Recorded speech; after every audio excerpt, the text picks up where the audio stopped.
पत्नी का गला काटा, फिर 4 महीने के मासूम की भी जान ले ली और मिला एक सुसाइड नोट जिसमें हत्या और खुदकुशी के पीछे की वो बात छिपी है जिसने पूरा परिवार उजाड़ दिया।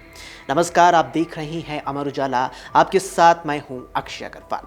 उत्तर प्रदेश के बांदा जिले से सनसनीखेज खबर सामने आई। घरेलू कलेश से परेशान एक शख्स ने पत्नी की हत्या कर दी और 4 महीने के मासूम बेटे की भी हत्या की आशंका है। आरोपी युवक ने वारदात को अंजाम देने के बाद खुद भी जान दे दी, जिसके चलते 2 दिन तक सभी के शव कमरे के अंदर पड़े रहे। लेकिन शनिवार दोपहर बदबू आने पर मकान मालिक ने पुलिस को जानकारी दी तो मौके पर पहुंची पुलिस ने दरवाजा तोड़कर तीनों के शव निकाले। जानकारी के मुताबिक कालिंजर थाना इलाके के रामनगर का रहने वाला 23 साल का जितेंद्र अहमदाबाद में काम किया करता था। वो अतर्रा के आजाद नगर में 20 साल की पत्नी गौरा और 4 महीने के बेटे बाबू के साथ किराए के कमरे में रहता था।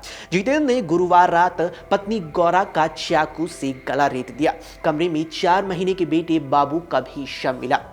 आशंका है कि जितेंद्र ने ही उसकी गला दबाकर हत्या कर दी और उसके बाद खुद फंदा लगाकर अपनी भी जान दे दी। गौरा की मां ममता गांधीनगर में रहती है। ममता ने बताया कि गुरुवार को जितेंद्र ने गौरा को फोन कर कहा कि वो अहमदाबाद से आ रहा है और रात तक घर पहुंच जाएगा। इस पर बेटी रात में मायके से खाना बनाकर ले गई। शनिवार की दोपहर उन्हें मकान मालिक राम कुमार प्रजापति ने बताया कि गौरा के कमरे से बदबू आ रही है, तो उन्होंने पुलिस को इसकी जानकारी दी। मरने वाली गौरा की मां ममता ने दामाद पर दहेज के लिए बेटी को प्रताड़ित कर हत्या करने का आरोप लगाया है। मां का आरोप है कि शादी के बाद से ही जितेंद्र बेटी को मारता पीटता था। एसपी पलाश बंसल और एएसपी शिवराज अब मामले की जांच कर रहे हैं और फॉरेंसिक टीम ने भी सबूत जुटा लिए हैं। पुलिस को मौके से जितेंद्र का एक सुसाइड नोट भी मिला है, जिसमें उसने सास द्वारा मारपीट करने और फर्जी मुकदमे में फंसाने की धमकी देने की बात लिखी है। पुलिस इस एंगल से भी अब जांच कर रही है। आजाद नगर मोहल्ले के जिस कमरे में घटना हुई वहां के हालात बयां कर रहे हैं कि गौरा ने बचाव के लिए काफी संघर्ष किया था। कमरे के अंदर जमीन पर 20 लीटर पानी के नीले रंग का ड्रम गिरा पड़ा था। इसके अलावा कपड़े, बाल्टी और खाना बनाने वाला चूल्हा बिखरे हुए थे। इससे यह माना जा रहा है कि गौरा ने मरने के पहले पति से हाथापाई भी की। इसके चलते कमरे का सामान बिखरा हुआ था, लेकिन वो पति से अपनी और मासूम बेटी की जान नहीं बचा सकी। पुलिस ने मौके पर पड़ा खून से सना चाकू भी बरामद किया है। बताया जा रहा है कि युवक का सुसाइड नोट मिला है, जिसमें उसने सास और ससुर पर मारपीट करने का भी आरोप लगाया। उसने लिखा कि सास मुकदमे में फंसाने की बात कहती है, वो बहुत ही परेशान करती है, उसके पास मरने के अलावा कोई भी रास्ता नहीं है। लेकिन पुलिस अब सुसाइड नोट के बाद इसकी भी जांच कर रही है और इस एंगल से भी मामले की छानबीन की जा रही है। उधर क्षेत्र अधिकारी प्रवीण कुमार यादव ने बताया कि मौके पर कोई भी सुसाइड नोट नहीं मिला। जितेंद्र ने मोबाइल पर अपने भाई को लिखकर भेजा था, उसी की कॉपी भाई ने दी है। बता दें कि गौरा और जितेंद्र की शादी अप्रैल 2024 में हुई थी। बाबू उनका पहला बच्चा था। पुलिस जांच में सामने आया कि 5 महीने पहले दोनों पति पत्नी रामनगर में ही रहा करते थे। शादी के बाद से उनकी आपस में बिल्कुल नहीं बनती थी। जितेंद्र के छोटे भाई गोविंद ने बताया कि वो काफी गुस्सैल किस्म का था, तो अक्सर पति पत्नी के बीच विवाद हुआ करता था। जितेंद्र के घर वालों की मानी तो रामनगर में दोनों के बीच झगड़ा होने पर दोनों को उनके घर वालों ने अलग रहने की बात कहकर घर से अलग कर दिया था। उसके बाद उन्होंने अतर्रा में किराए के कमरे में रहना शुरू कर दिया था। पता चला कि कुछ दिन पहले गौरा के मायके में भी जितेंद्र ने गौरा को पीटा था। घटना के बाद पुलिस ने 4 मोबाइल फोन कब्जे में लिए हैं, जिसमें गौरा और उसके पति जितेंद्र के मोबाइल फोन कमरे से बरामद हुए।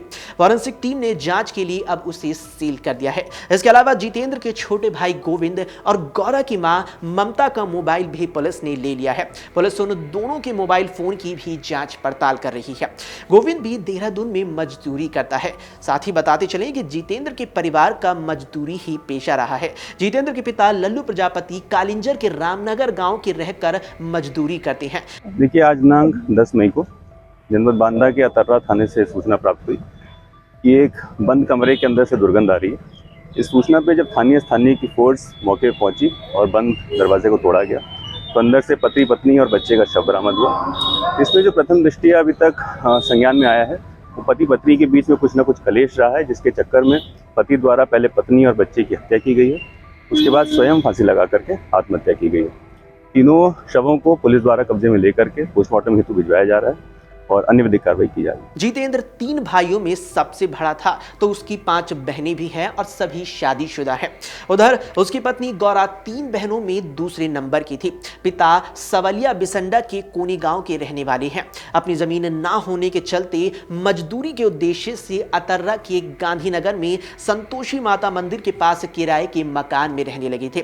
गौरा की मां ममता के मुताबिक जब दामाद घर आता था तो वो उनके घर नहीं जाती थी।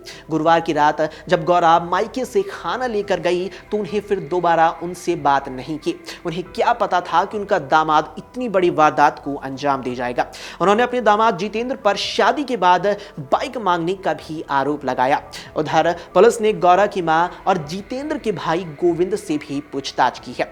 इस मामले पर बांदा के पुलिस अधीक्षक पलाश बंसल ने बताया कि जांच में पता चला है कि गुरुवार की रात पति पत्नी में विवाद हुआ था। इसके पहले भी उनमें विवाद हुआ करते थे। इसके चलते ही युवक ने पहले पत्नी की चाकू से गला काटकर हत्या कर दी तो बच्चे को गला दबाकर मारने की आशंका जताई जा रही है। वारदात को अंजाम देकर युवक ने फंदा लगाकर खुदकुशी कर ली और मामले की अब जांच आगे के लिए की जा रही है। अभी के लिए इतना ही। देश और दुनिया की तमाम खबरों के लिए आप देखते रहें अमर उजाला। अगर आप ये वीडियो YouTube पर देख रहे हैं तो हमारे चैनल को सब्सक्राइब करें और बेल आइकन को दबाना ना भूलें। अगर आप Facebook पर ये वीडियो देख रहे हैं तो हमारे पेज को लाइक करें।